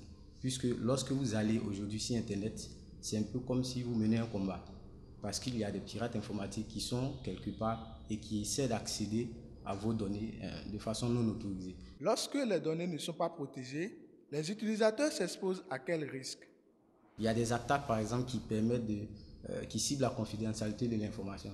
Quand on parle de l'ingénierie sociale, on parle aussi de phishing, par exemple, ou des attaques qui permettent, par exemple, à certains pirates informatiques d'injecter des logiciels malveillants à distance sur des systèmes. Et lorsque ces logiciels malveillants sont sur ces systèmes, on peut, par exemple, contrôler votre clavier, on peut contrôler votre webcam, on peut, par exemple, déclencher le microphone de votre ordinateur portable ou de votre téléphone afin d'écouter des conversations autour. Certaines astuces sont toutefois recommandées pour éviter la piraterie de ces données sur Internet. Il y a des techniques aussi qui permettent de se protéger. D'abord, il faut savoir ce qu'on met sur Internet. Ce n'est pas tout qu'on peut mettre sur Internet. Voilà. Et il y a aussi, par exemple, l'utilisation des mots de passe robustes. Un bon mot de passe, c'est au moins 8 caractères, combinés à des chiffres, des lettres majuscules, des lettres minuscules et des caractères spéciaux. Ou bien même, vous pouvez utiliser une phrase de passe, comme on le dit. Il faut utiliser des antivirus et aussi éviter tout ce qui est antivirus craqué, comme on le dit. Disons les mises à jour aussi qu'il faut effectuer au niveau de vos systèmes d'exploitation, au niveau des navigateurs que vous utilisez. Il faut dire qu'en 2016, les données de 57 millions d'utilisateurs d'Uber ont été piratées. Leur adresse électronique et numéro de téléphone, leur nom et numéro de permis également. Une preuve s'il en fallait de l'importance que revêt la protection des données. Merci pour ce reportage supervisé par Hello, voilà, mais qu'est-ce que j'ai avec Elonia aujourd'hui? Je voulais dire à Aniat Bello, j'ai dit Elonia Dalmeda demain. Oui, demain on sera ensemble dans Beauté au pluriel. Alors, c'était un reportage supervisé par Aniat Bello. Et oui, Aniat, comment faire pour protéger nos données? Évidemment, heureuse d'annoncer, il faut quand même dire que hier, c'était la journée internationale de protection des données. C'est une journée qui a été initiée parce qu'on s'est rendu compte que les données sont parfois vulnérables. Et pour en parler sur ce plateau, nous avons Stéphanie Gleller, elle est ingénieure en système d'information, chef d'entreprise également d'une société de sécurité informatique. Alors, c'est à ce titre, à ce double titre que nous avons invité sur ce plateau. Déjà, dites-nous, est-ce que pour vous, c'est si important la protection des données? Absolument. Pour une entreprise, il est absolument important de préserver ces données parce qu'en cas de préjudice, en cas de perte de ces données, les préjudices pour l'entreprise sont énormes. Et en termes de préjudice, vous voulez parler de quoi concrètement? Alors, déjà, quand je parle de données, c'est tout ce qui caractérise, tout ce qui permet à l'entreprise de mener son activité. Je parle de tout ce qui lui permet d'exercer au quotidien, lui permet de progresser et de s'étoffer petit à petit. Alors, les préjudices sont de plusieurs ordres. Déjà, les données peuvent être détruites ou perdues complètement. Et ça met alors des années à reconstruire. Les données qui ont été mises des années à être construites sont perdues du jour au lendemain. L'effet immédiat, c'est la perte de productivité parce qu'il faut prendre du temps pour construire à nouveau tout ce qu'on a mis toutes ces années à mettre en place. Et donc, par exemple, un exemple concret, c'est par exemple la liste des fournisseurs et des clients. Si une entreprise se retrouve du jour au lendemain à perdre sa base de données fournisseurs et clients, il va mettre du temps à la reconstruire. Il est probable que ce ne soit pas complet et les pertes sur l'activité seront immédiates. Des pertes au profit de ses concurrents immédiats. Absolument. Et déjà, je ne vous arrête pas, rien que le métier de journalisme, si jamais Aniat Bello perd tous ses contacts. Comment je fais pour ma rubrique Autant savoir, heureuse d'annoncer, et pour mes foratiques? Non, ça n'arrivera pas, mais il faudrait dire, heureuse, que sur ce plateau, nous allons beaucoup plus spécifier sur les données en entreprise et en structure. Nous allons avoir le temps avec M. Dalibo, le commissaire demain, de revenir sur les risques pour les données personnelles. Alors, nous vous écoutons, Mme Gleller. Voilà, un autre exemple, c'est par exemple si les données comptables se perdent. Vous êtes à la veille de votre bilan et vous avez perdu tout ce qu'il faut pour construire votre bilan comptable et présenter les comptes au niveau structurel. Et dans ce cas-là, déjà, il y a des pertes. Vous n'êtes pas dans les délais. Vous aurez sans doute des pénalités à payer. Et pour l'entreprise, ça va prendre c'est pas évident de reconstruire toutes ces données et de façon fiable. Voilà. Mais déjà, moi, je me dis, avec tous ces risques, je crois qu'il y en a encore beaucoup d'autres dont on a parlé dans le reportage, avec tous ces risques encourus, d'accord, en cas de perte de données. Et pourtant, beaucoup d'entreprises sont encore réticents à mettre ce qu'il faut financièrement pour pouvoir étoffer leur sécurité informatique. À quoi cela est dû, Madame Gleller? Déjà, c'est dû au coût. Ils regardent le coût immédiat et ils ne voient pas du tout les effets que ça pourrait avoir en cas de perte de données. C'est-à-dire qu'ils regardent, on va investir tous les ans dans un système, on ne voit pas tout de suite le retour sur investissement, mais on n'imagine pas ce qu'on perd lorsque les données sont perdues. J'ai commencé par pas parler de perte de données, mais il n'y a pas que ça. Les données peuvent être altérées. C'est-à-dire que, est-ce que les données que vous avez là sont conformes à ce qu'elles devraient être? Par exemple, quelqu'un accède à votre site Internet et puis publie des informations pour détruire votre principal client, d'accord, pour porter atteinte à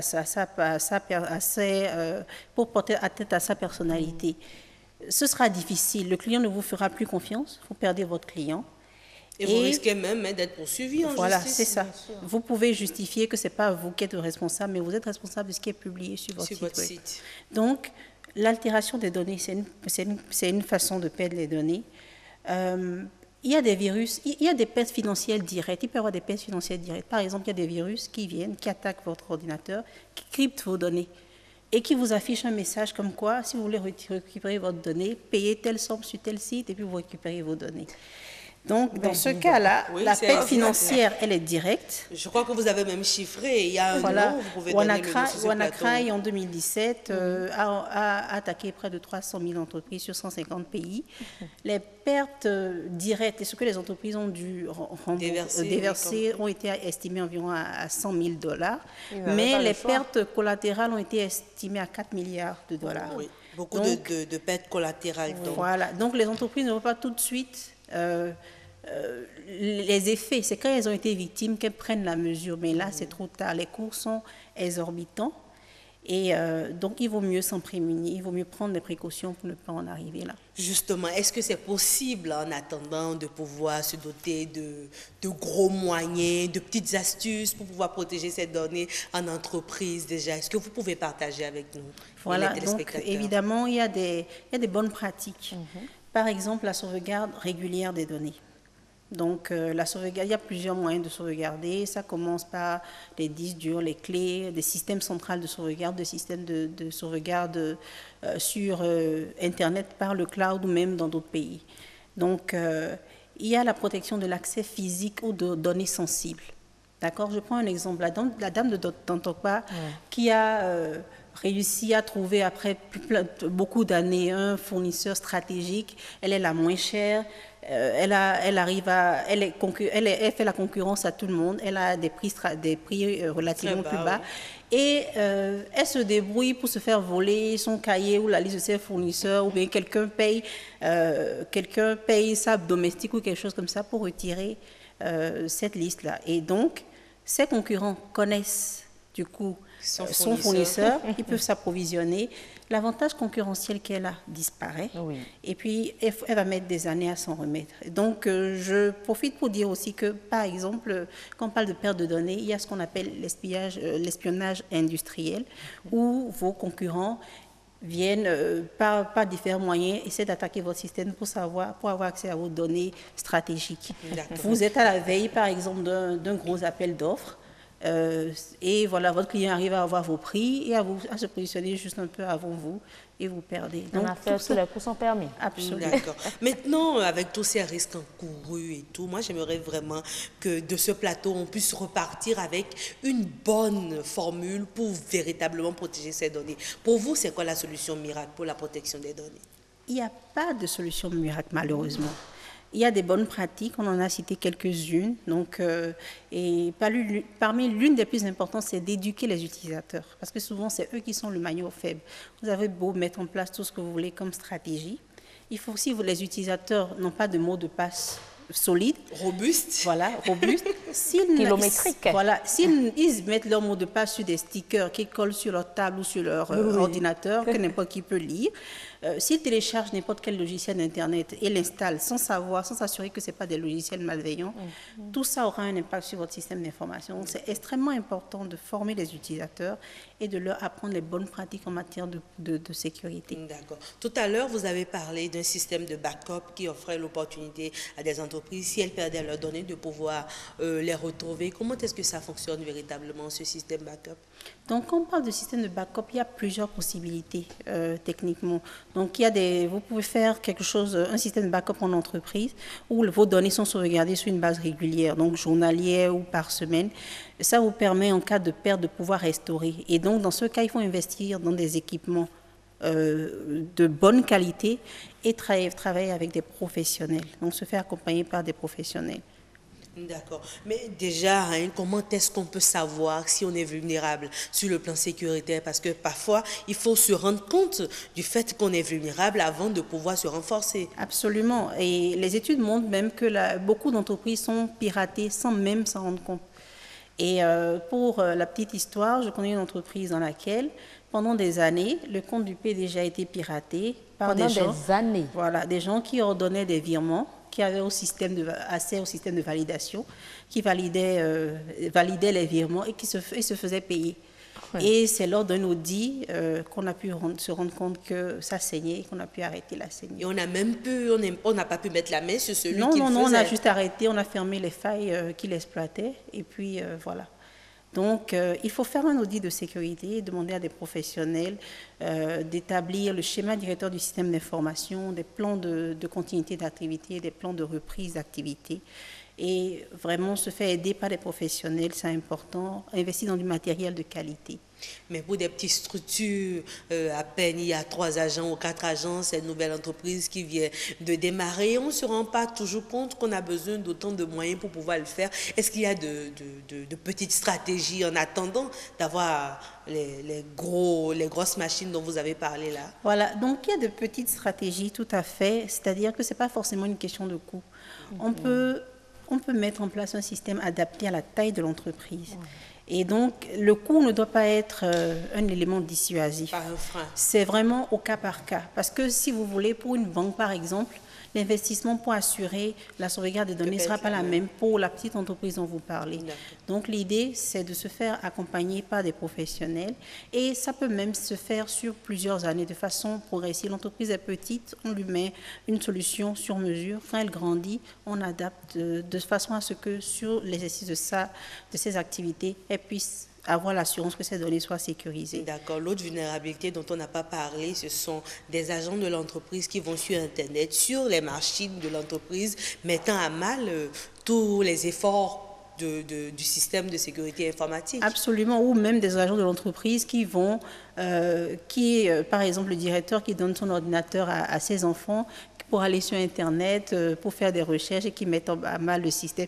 Et donc, on en revient sur l'éducation des utilisateurs. C'est important pour les utilisateurs de connaître les bonnes pratiques et de veiller à les appliquer pour ne pas mettre à mal leur entreprise. D'accord. Alors, pour moi, protéger cette donnée commence d'abord par un engagement. Oui, on est déjà à la fin, je suis en train de conclure. Donc, pour moi, Madame Gleyler, protéger cette donnée commence d'abord par un engagement qu'on prend soi-même vis-à-vis de sa façon de gérer justement ces données-là. On aura peut-être l'occasion de vous avoir sur un autre plateau, dans un format un peu plus élargi pour en parler. Heureuse Danondé, merci à vous de nous avoir reçus sur ce plateau. Mesdames et messieurs, j'espère que dorénavant, vous savez un peu plus comment protéger vos données, les protéger de toute attaque. Merci. Merci, Aniat Bello, pour le choix du sujet surtout. Bon, là, ça concerne beaucoup plus les investisseurs, ceux qui ont leur entreprise et tout. Ce qui m'intéresse surtout, moi, c'est comment protéger mes données. On en parlera demain avec le commissaire d'Ivo. On parlera également de ce que prévoit la loi, justement, pour la protection des données. Oui. Donc, c'est une semaine, toute une semaine série, oui, consacrée à la protection des données. À la protection des données. Il le faut. Mesdames et messieurs, voilà, c'est tout pour Autant savoir de ce soir qui recevait Stéphanie Gleyler. Elle est ingénieure en système d'information et avec elle, on parlait de la protection des données. Vous savez désormais comment s'y prendre. Mesdames et messieurs, le dernier plateau du grand rendez-vous de ce soir, Monde agricole.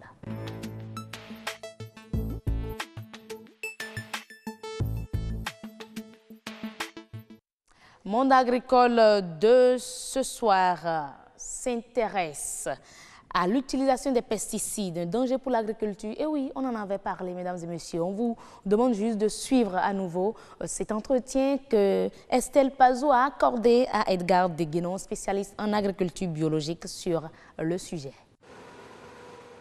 Tendons-nous vers la fin de l'utilisation des pesticides chimiques sur nos cultures. Tout porte à y croire. Les chercheurs et les autres acteurs du secteur agricole ont décidé de fédérer leurs efforts et d'en finir avec ces produits toxiques. Il existe toute une panoplie d'alternatives, soit ce qu'on appelle les biopesticides, donc qui peut être d'origine botanique, par exemple l'huile de Nîmes qui est déjà utilisée en lutte biologique, et on peut combiner l'huile de Nîmes avec des biopesticides d'origine virale, donc des virus, mais qui sont très spécifiques aux insectes.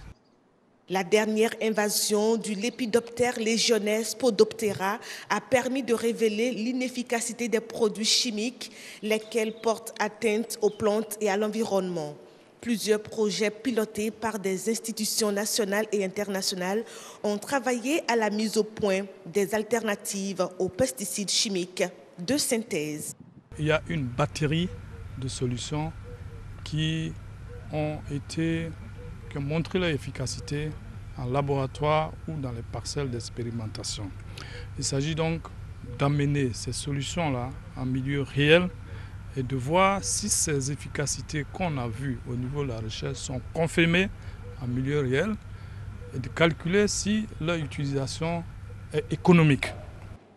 Des actions qui vont soulager sans doute les différents acteurs agricoles jusque-là exaspérés. C'est vrai qu'au Bénin, ici, on a des difficultés pour l'élimination de ces pesticides. Souvent, on dit qu'il faut les envoyer à l'extérieur pour destruction et ça coûte extrêmement cher. Donc, certainement qu'à la fin de cet atelier, nous saurons comment manipuler ces pesticides-là. D'un coût global de 2 700 000 $, l'initiative est conduite conjointement par le gouvernement béninois et l'Organisation des Nations Unies pour l'alimentation et l'agriculture, FAO. Au regard des dégâts causés par la chenille dévastatrice, l'heure est à la vigilance.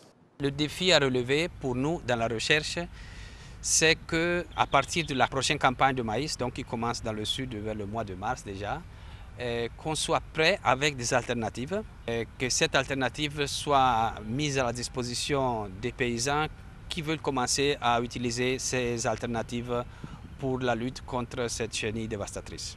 Sécurité alimentaire rime avec accroissement de la production, un objectif qui ne peut être atteint qu'avec une protection plus efficiente des cultures contre les invasions d'insectes. Et on retrouve sur le plateau Edgar Degueno, expert en agriculture biologique. Monsieur Degueno, merci d'être avec nous ce soir. Bonsoir. Donc, avec vous, on parle de l'utilisation des pesticides, un danger pour l'agriculture. On se pose la question ici, mais mesdames et messieurs, si vous avez très bien suivi le reportage, je crois que vous avez eu en partie la réponse et des alternatives sont même déjà en cours pour trouver des solutions, je dirais, contre les pesticides, n'est-ce pas? C'est bien cela. Vous serez reçu par Estelle Espérance Aurore Bazou. Esto, comment on se porte? Bonsoir, heureuse, comment vous allez? Je vais très bien, votre semaine a bien démarré. Ça va très bien. Apparemment, mes parents m'ont donné les prénoms spécialement pour vous. Hein. Mais Estelle Espérance Aurore. Ben, allez voir quand nous prononcer cela. Moi, je ne fais encore rien là. Heureuse, on parle sur le monde agricole de l'utilisation des pesticides et, tout à fait. Et les éventuelles conséquences sur les produits issus de l'agriculture. Mais avant, on va commencer par définir pesticides. Alors, merci. Je profite de l'occasion pour souhaiter mes vœux les meilleurs à vous, l'équipe de BB24. C'est pour la première fois on se voit. Nouvelle année, bien sûr. Tout à fait. Et aux amis téléspectateurs donc, de BB24. Alors, on peut définir tout simplement les pesticides comme des substances qu'on utilise pour pouvoir lutter contre les organismes considérés comme nuisibles. Alors, quels sont ces organismes-là sur lesquels les agriculteurs utilisent les pesticides? Alors, les organismes, ils sont un peu nombreux, mais on peut déjà citer une demi-douzaine. Il y a tout simplement déjà chez nous, comme dans nos champs, il y a ce qu'on appelle les rongeurs. Dans cette catégorie, on classe les rats, les souris, etc. dedans. Il y a les rongeurs. Il y a les limaces, comme les escargots, d'autres là, qui parfois peuvent être nuisibles pour nous. Il y a également dans le sol des éléments qu'on appelle les nématodes. Ce sont des ravageurs également. Il y a les champignons qui attaquent les plantes, mais également les fruits à des moments donnés. Il y a ce qu'on appelle les adventices. En général, il y en a qui disent pas, les cas de langage, il y en a qui disent les mauvaises herbes. Il y a également les insectes. Donc voilà quelques éléments, qu'on appelle nuisibles, contre lesquels on utilise les pesticides de façon générale en agriculture. Alors, quels sont les effets des pesticides sur tout ce que vous venez de citer? Alors, effets, on pourrait les classer en deux. On va dire d'abord l'objectif premier, donc en mettant au point donc, des pesticides, c'est sûr pour forcément donc, des causes nobles, des causes utiles, je veux dire. C'est pour protéger les plantes contre les maladies, les ravageurs des cultures. Alors donc, ce qu'on va dire, si on doit parler d'effets positifs, c'est forcément pour les protéger, pour que nous ayons un rendement assez élevé au niveau donc, de la production agricole. Maintenant, il y a également il y a le revers donc, de la médaille. Donc, selon donc, la façon dont on utilise, ça peut avoir aussi donc, des effets qui ne soient pas très souhaitables pour nous et pour la santé. Alors, je me pose une question. Les pesticides dont on parle, est-ce que ça tue l'escargot ou bien les rongeurs dont vous parlez? Ça les tue, c'est ça? Très bien, c'est une très bonne question. En fait, en définissant tout à l'heure, j'avais dit une substance. Je n'ai pas ajouté le mot chimique comme les gens l'habitude parce qu'il y a des pesticides chimiques, mais il y a des pesticides qui sont issus également donc qui sont produits naturellement, issus donc des extraits de plantes comme l'huile de Nîmes, etc. Alors, il y a des pesticides qui tuent. Là, c'est vraiment, si comme le dit quoi, ça tue vraiment. Mais il y a également des produits phytosanitaires, soit ça lutte contre des ravageurs en empêchant donc ces ravageurs-là, donc par exemple de se multiplier. Ça peut causer par exemple de l'inappétence chez les ravageurs, c'est-à-dire ça leur coupe l'appétit. Voilà, ça leur coupe l'appétit, donc ça les empêche donc de manger. Donc ça perturbe également leur cycle de reproduction, etc. Donc il y en a qui tuent, mais il y en a qui dérangent donc la reproduction de ces plants-là. Alors, les pesticides qui tuent les rats et autres rongeurs, est-ce que ce n'est pas, est-ce qu'ils n'ont pas la capacité de tuer aussi, en quelque sorte, l'homme? Bien sûr, ça a la capacité de tuer les hommes. C'est justement pour cela que les fabricants, quand on met au point un pesticide, parce que le domaine d'utilisation des pesticides est très réglementé, il y a des lois qui réglementent cela, et il faut pouvoir suivre ces normes-là et cette réglementation-là. Alors ça peut tuer les hommes et c'est pour cela que c'est toujours accompagné, chaque produit est accompagné donc d'une notice d'utilisation. Entre autres éléments que vous allez voir sur la notice, on précise donc les substances actives qui ont été utilisées dedans. On précise les doses qu'on doit utiliser sur chaque type de produit. Par exemple, la dose d'un produit X qu'on peut utiliser sur les légumes n'est pas la même dose qu'on peut utiliser par exemple sur le coton, etc. Donc il y a les doses, mais il y a également le délai de rémanence. C'est-à-dire que quand vous appliquez ces produits-là, il y a un délai raisonnable au bout duquel il faut attendre de pouvoir récolter pour que ce ne soit pas nuisible pour l'organisme. C'est d'ailleurs parce que ces produits-là peuvent tuer qu'on arrive beaucoup donc, de cas d'intoxication. Il y a beaucoup de gens qui en meurent dans des zones de production où les gens utilisent ces produits-là sans respecter les normes. Mais donc, est-ce que c'est la faute à l'agriculteur? Est-ce qu'ils sont informés, ces agriculteurs-là, de tout ce que vous venez de dire là? Alors, les notices et tout, est-ce qu'ils sont même... Est-ce que la majorité des agriculteurs, est-ce qu'ils sont lettrés pour pouvoir lire? Alphabétiser tout ça? La notice. Est-ce qu'ils savent même s'il y a une notice dans ces pesticides-là qu'il faut d'abord lire avant de les utiliser? Justement, je crois que la responsabilité est très partagée. On va commencer par ceux qui fabriquent. Alors, on est dans un monde où avec l'industrialisation, il y a beaucoup de gens qui font leurs affaires dans le domaine agricole parce que ils produisent donc ils mettent au point donc des produits pour pouvoir permettre donc d'obtenir des rendements élevés. A priori, c'est noble comme objectif parce qu'on veut pouvoir nourrir donc le nombre les dizaines de milliards donc, de personnes qui existent sur cette terre-là. Alors, donc, il y a le fait que ceux qui mettent les industriels qui produisent donc ces pesticides-là, ils ne tiennent souvent pas compte toujours compte donc des conditions en milieu réel. Parce qu'on fait des tests en laboratoire, on valide cela, on dit que c'est suffisant pour que le produit soit autorisé. Maintenant, il y a également au niveau des producteurs. Il y a beaucoup de cas, les producteurs et les distributeurs, il y a beaucoup de cas où le produit que vous connaissez sur tel nom est conditionné ou bien sous-conditionné dans beaucoup d'emballages. Et là, vous perdez toute trace donc, des informations sur la fabrication. Okay. Il y a beaucoup de cas où, au lieu de, par exemple, de vendre, initialement, c'est peut-être 10 litres donc, de conditionnement. Après, les gens font des conditionnements de 2 litres, bien 1 litre, etc. dans des emballages qui ne correspondent plus du tout à ce qui est initialement prévu. Alors, ça fait que les utilisateurs n'ont plus la possibilité donc, de lire les informations dessus. Voilà. Maintenant, on en vient à nos producteurs. C'est vrai, à près de 80%, voilà. Et donc, le problème se pose également comment lire ces informations-là. Mais ce gap-là doit pouvoir être, disons, comblé par tous les encadreurs donc, recrutés au niveau donc, de l'État, les ONG qui sont sur le terrain, qui forment, qui doivent pouvoir donc, mettre au point donc, des stratégies donc, de formation. Et c'est ce cas-là est rempli par les formations, les encadrements sur le terrain. Et je précise également qu'il y a beaucoup d'initiatives où les gens traduisent même les fiches techniques pour pouvoir permettre donc aux producteurs de pouvoir lire, pour lire ces informations. Mais entre ce qui est enseigné, ce qui est donné pendant les sessions de formation et ce que les producteurs utilisent, pratiquent réellement sur le terrain, il faut voir parfois... Oui, parce qu'il paraît qu'il y a des pesticides qui doivent être utilisés pour la production du coton, qui sont utilisés pour la production maraîchère. Trop de problèmes en fait. Et on se demande alors, lorsqu'on dit pesticides, finalement, il y a du bon, il y a du mauvais. Ce n'est pas que pesticides en même temps, c'est du mauvais. C'est ce qu'on pense souvent. Tout n'est pas chimique. Oui, en fait, il faut distinguer d'abord 2 grandes catégories. Il y a d'abord les produits de synthèse qui sont les produits qu'on appelle les produits chimiques. De façon classique, on appelle les produits chimiques. Et dans le rang des produits chimiques, il y a une classification donc, de la FAO et donc, de l'Organisation de la santé où on classe les produits par catégorie trop dangereux, moins dangereux, et puis recommandé, etc. Donc, pour le même produit, les mêmes molécules, on peut recommander par exemple 100 grammes par litre pour le coton et recommander peut-être 10 grammes par litre pour les cultures maraîchères par exemple. Mais les producteurs ne font pas, il y a beaucoup de zones, ils ne font pas cette différenciation-là avant de pouvoir les appliquer. C'est là où le problème se pose. Et alors, est-ce qu'on peut consommer sans crainte les produits, par exemple, je prends l'orange, le maïs ou la banane, qui ont été cultivés avec des pesticides, par exemple? Est-ce qu'on peut les consommer sans crainte? Alors, je vais dire oui et non.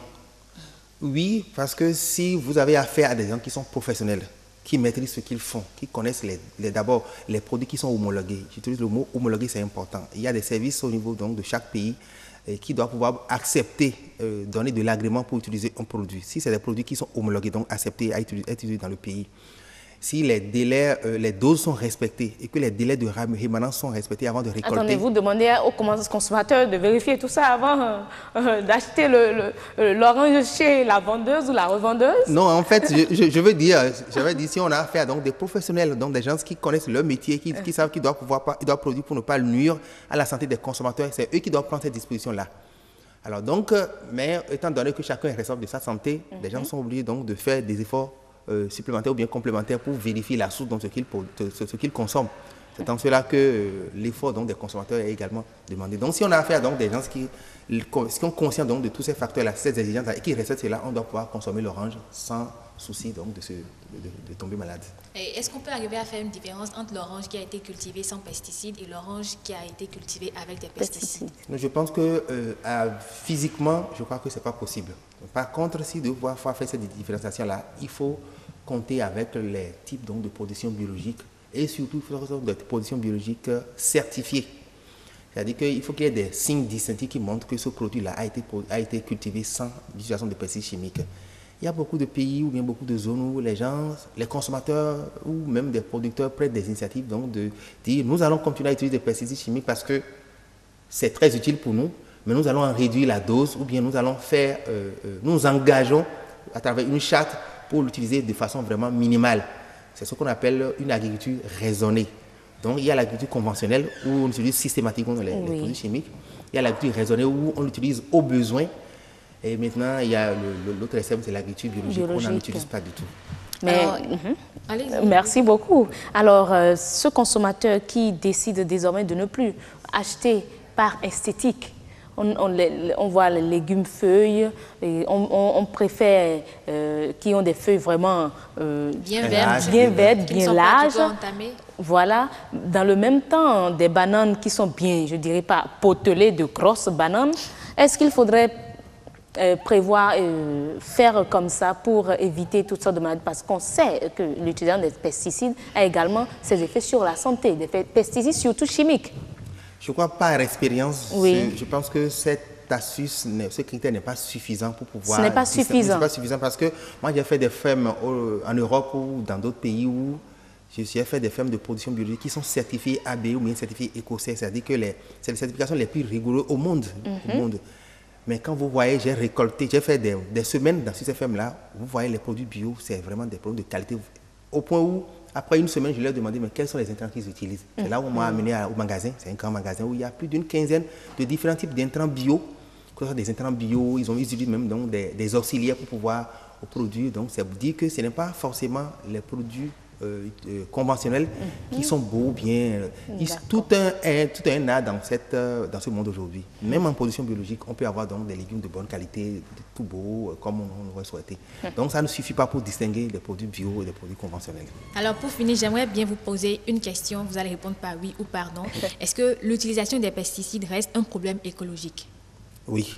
Alors donc, il faut trouver des alternatives. Ah oui, c'est forcément, disons, le canal vers lequel nous tendons parce qu'on ne peut pas continuer à faire confiance, disons, à des producteurs dont on n'est pas sûr, donc qui respectent les normes. On doit pouvoir trouver des alternatives pour pouvoir améliorer ce que nous consommons au quotidien. Merci beaucoup, M. Edgar Diguenon, pour toutes ces clarifications.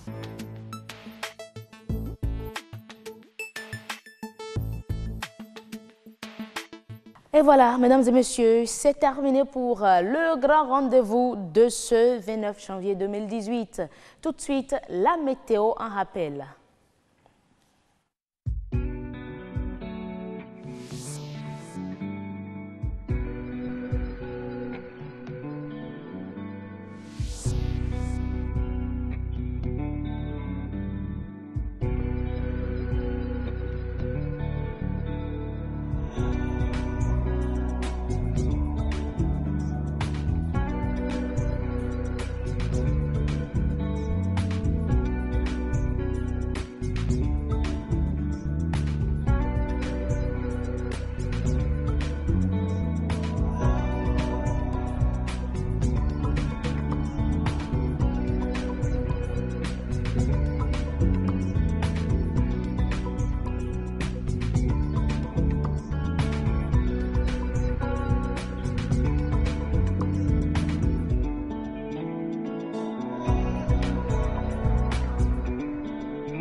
Et voilà, mesdames et messieurs, c'était un plaisir de vous savoir très nombreux à nous suivre et à suivre votre grande émission du soir sur Le Grand Rendez-vous.